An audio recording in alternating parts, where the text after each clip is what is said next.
Selamat malam, salam 151, salam marga luyu, memayu rahayu ning bawono. Saya akan melanjutkan pembicaraan kemarin tentang marga luyu. Saya akan melanjutkan tentang amalan bayu sejati. Kemarin banyak yang bertanya, Mas tolong diajarkan bagaimana caranya mengamalkan bayu sejati. Untuk Mas kemarin, simak video saya. Bayu sejati itu hakikatnya ilmunya sedulur papat kelimo pancar. Itu ilmu saudara kita sendiri. Kenapa saya katakan begitu? Karena artinya bayu sejati, bayu itu angin, sejati itu kita.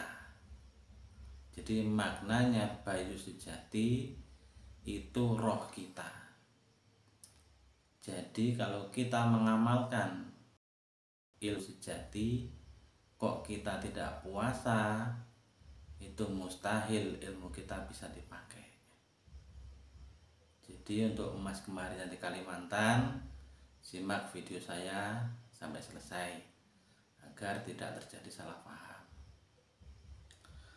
Untuk caranya mengamalkan bayu sejati, Anda puasa mutih selama 3 hari 3 malam.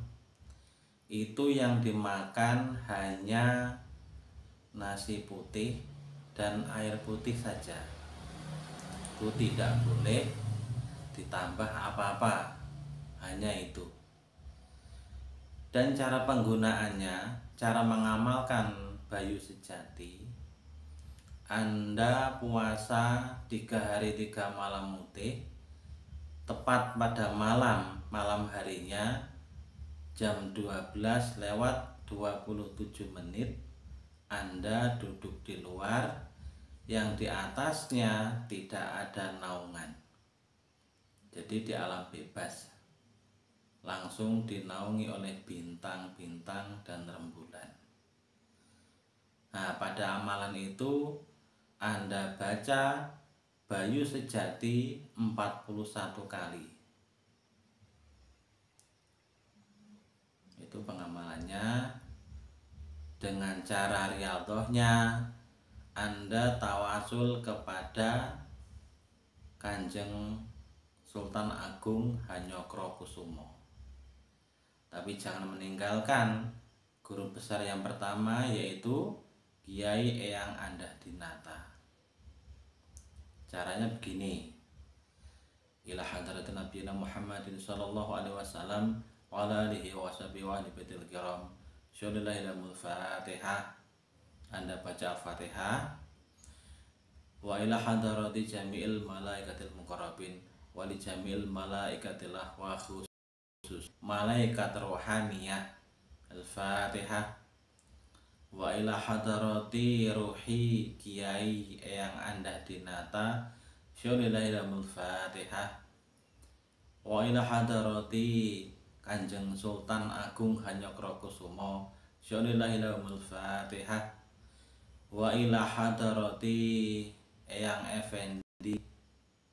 Fatihah. Wa ila hadrati ruhi. Sebutkan nama Anda, karena Anda puasa itu untuk ruh Anda, bukan untuk badan Anda. Wa ila hadrati khususun ruhi Al-Fatihah. Setelah itu Anda jurus 10, peragaan jurus 10, memohon kepada Allah, ya Allah Gusti, mudah-mudahan amalannya saya amalkan ini banyak karomahnya, zahir lan batin. Langsung Anda selesai amal pergerakan jurus, Anda duduk bersila dan baca amalan Bayu Sejati 41 kali. Setelah selesai, itu Anda tutup lagi dengan gerakan jurus 10 dan permohonan. Dan doa permohonan di jurus 10 itu mungkin saudara-saudara banyak yang nggak tahu, karena itu tertentu yang dikasih amalan oleh Yang Effendi. Dan doanya, Allahumma la makyudah illallahu la makbudak illallah. Itu doa waktu tangan di atas. Sep. Nah, posisi begini, Anda membaca doa itu, Allahumma la makyudah illallahu la makbudak illallah, baru buka, diangkat. Nah, itu baca doa itu 3 kali setelah Anda selesai membaca 41 kali. Insya Allah setelah Anda selesai puasa, ilmu Anda bisa digunakan maksimal. Bayu Sejati Anda bisa digunakan maksimal. Itu cara riyadhahnya begitu. Dan cara penggunaannya, buat sedulur-sedulur yang kemarin masih bertanya, bagaimana caranya menggunakan yang pakem. Nah, itu sewaktu Anda ada pasien, itu Anda baca Bayu Sejati. Setelah itu Anda buka jurus 4, lalu permohonan jurus 10, lalu Anda kombinasi dengan jurus-jurus lain seperti 6, 5, 7, 8, tutup dengan 3. Itu untuk mengatasi penyakit-penyakit seperti non medis misalnya, atau orang kesurupan. Itu insya Allah sudah bisa. Sekali lagi, kalau Anda tidak mengamalkan atau tidak berpuasa, maka Bayu Sejati dan jurus Anda pun tidak akan berfungsi normal. Kemarin itu ada yang WA saya, Mas, kenapa kok ilmu Margaluyu Anda ingin dipamerkan? Itu ada yang kayak gitu. Sebenarnya niat saya itu tidak memamerkan ilmu, cuman organisasi Margaluyu itu sudah diakui di negara. Di negara sudah diakui, itu ada izinnya. Jadi kalau ilmu kita itu mampu, ilmu kita itu bisa, itu tidak ada salahnya kita tampilkan di masyarakat umum. Dan tidak ada salahnya kita gunakan untuk membantu sesama, untuk menolong sesama. Jadi untuk saudara-saudara Margaluyu, jangan salah paham tentang apa yang saya posting kemarin, ataupun yang mungkin penerimaannya kurang. Memang dulu yang itu pernah bilang, ilmu Margaluyu kalau belum merasakan sendiri, jangan ngomong sama orang lain. Nah, masalahnya sekarang, bagaimana orang itu merasakan, sedangkan pelatihnya saja tidak merasakan. Orang belajar Margaluyu itu kan tujuannya ingin bisa, tujuannya ingin pintar, ingin bisa dimanfaatkan untuk orang lain. Nah, kalau cuman belajar untuk kayak gitu, gerak sana sini, tapi kalau ujung-ujungnya tidak bisa dipakai, lalu untuk apa? Sekali lagi, untuk mas-masnya, untuk warga Margaluyu yang merasa tersinggung ataupun tidak senang, saya mohon maaf, mungkin kita tidak sepaham. Kalau saya mengikuti kemajuan zaman, Indonesia bisa maju sampai sekarang itu karena mengikuti zaman. Kalau Margaluyu tetap kita lestarikan seperti itu adanya, ya wallahu a'lam, mungkin perkembangannya ya hanya sebatas itu. Dan saya tahu banyak warga yang sudah mengikuti aliran lain. Itu kenapa? Itu karena ilmunya itu mungkin sama orang tersebut belum bisa dibuktikan. Jadi untuk para senior, agar murid Anda tidak pindah ke lain organisasi, Anda gembleng semaksimal mungkin.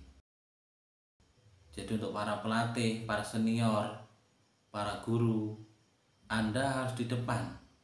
Anda harus menjadi contoh bahwa ilmu yang Anda berikan, ilmu yang Anda ajarkan itu mampu atau bisa dimanfaatkan untuk orang lain. Jadi berilah contoh kepada siswa, kepada warga baru. Jangan malah Anda takut. Nah, intinya kalau murid bertanya seperti itu tanggung jawab pelatihnya. Nah, kalau pelatihnya tidak bisa, tanya ke pembinanya. Kalau pembinanya masih belum bisa, tanya ke komdanya. Sebenarnya bagaimana ilmu ini? Beri bukti kepada warga, kepada siswa, itu tunjukkan bahwa yang selama ini yang dia inginkan, yang dia cita-citakan bisa terwujud di dalam Margaluyu 151. Sampai sini paham? Jadi biar nggak salah paham, mari kita jalin silaturahmi, guyub rukun. Jangan malu bertanya. Kalau yang nggak tahu silakan bertanya. Jadi jangan mempunyai sifat sok pamer, sok ini, sok itu, jangan. Jangan menunjukkan sifat adikang, adigung, adiguno yang tidak mau menerima saran dari saudaranya. Kita semua sama.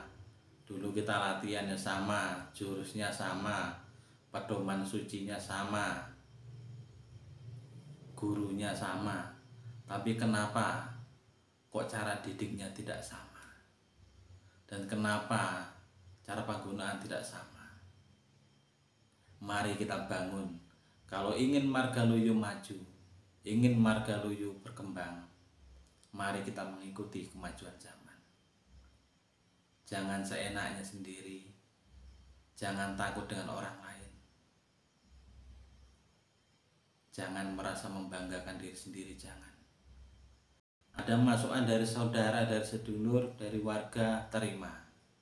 Kalau nggak cocok, saring dulu, dipikir dulu. Jadi kuncinya jangan mudah tersinggung, terima masukan dari ataupun dari atasannya, dari seniornya. Insya Allah organisasi Margaluyu bisa berkembang. Tapi kalau para seniornya itu bersikukuh dengan pendiriannya, itu tidak akan jalan. Karena di mana-mana banyak yang ngomong sama saya itu anggotanya pada pindah aliran. Kalau saya menjawab simpel. Karena mengapa kok dia pindah aliran? Itu karena di organisasi Margaluyu dia tidak mendapatkan apa yang dia inginkan. Dan saya yakin semuanya yang belajar di Margaluyu itu ingin bisa, ingin pinter, ingin menggunakan ilmunya untuk kebaikan, untuk menolong orang, terutama keluarganya, lingkungannya, masyarakat. Syukur-syukur bisa membantu orang banyak. Setiap orang punya cita-cita pasti seperti dalam pelatihan. Walhasil ternyata banyak yang tidak berhasil. Kenapa? Kebanyakan karena pelatihnya sudah ikut wisuda, sudah diwisuda, lalu pelatih sudah tidak mau tahu ini murid saya harus bagaimana, sudah puasa atau belum. Tidak ada gemblengan, tidak ada didikan, ini harus puasa, ini. Cuman disuruh puasa, tetapi pelatih puasa, itu yang kesalahan. Karena apa? Pelatih itu harus bisa memberi contoh. Kalau pelatihnya cuma menyuruh, harapannya anak buahnya tetap tidak akan bisa. Kenapa? Karena pelatihnya tidak bisa.